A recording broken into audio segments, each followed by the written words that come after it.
it could make sense that she's upset, right? But that doesn't matter. What has to supersede all of that is her respect for you and the relationship that you both have together.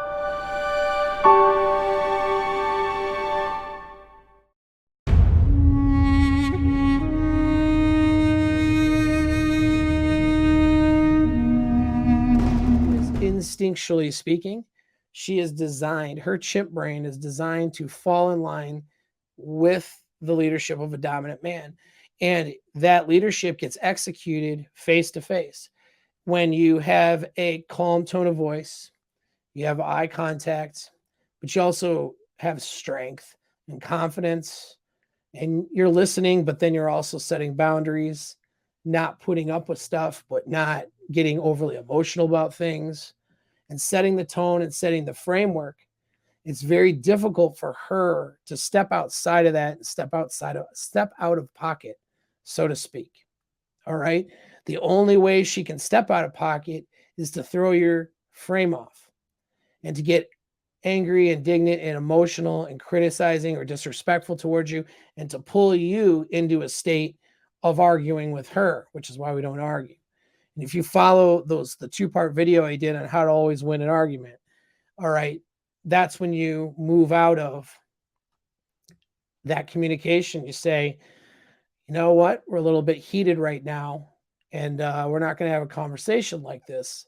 Let's revisit it at a later time or whatever. And you put that conversation in her essentially in a timeout until she can become more emotionally controlled and to have a conversation with you like a mature adult who cares about you, right? And she will go through the 4 parts of an argument by herself. She'll go through that cycle because she needs to get to a place where she can take personal responsibility for her actions as well as express her concerns. She could be right, essentially. She could be, in her reasoning for being upset, that could be sensible. Like, hey, it could make sense that she's upset, right?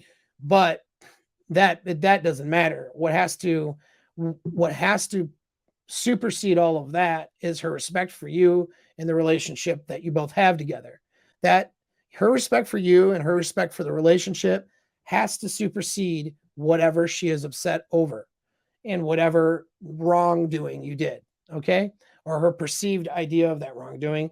And she has to also be willing to understand that she might be wrong, and that she has to be willing to admit that fault, and she has to be willing to take some personal responsibility. And so that can't happen when she's attacking you, criticizing you, and overly emotional. So if you follow that 2-part series of how to win an argument, that's really more a title for YouTube, right? But it's not all about winning. Is when you both walk away from that discussion and she's in your frame and you're getting what you want. Do you know what I mean? And she's going to get what she wants too out of the deal, right? It's not a one-sided relationship. And so when 2 of you are getting to what you want and it's with your leadership and frame, that's winning. And it's either she's going to win, right? She's not going to lose. If you win the argument, she's not losing. Do you know what I mean? And so that's how that works. She's winning when you're winning. Okay. When she wins though at your expense, then you lose, right? And if you lose, then she also loses in the long run, because that means that frame is lost, leadership is lost, and really then she doesn't trust your leadership, your dominance. She questions your position as her apex alpha, and then that starts the demise of the relationship. You can't have that, right? And so in the argument, in any argument, you're not arguing, you're having a discussion.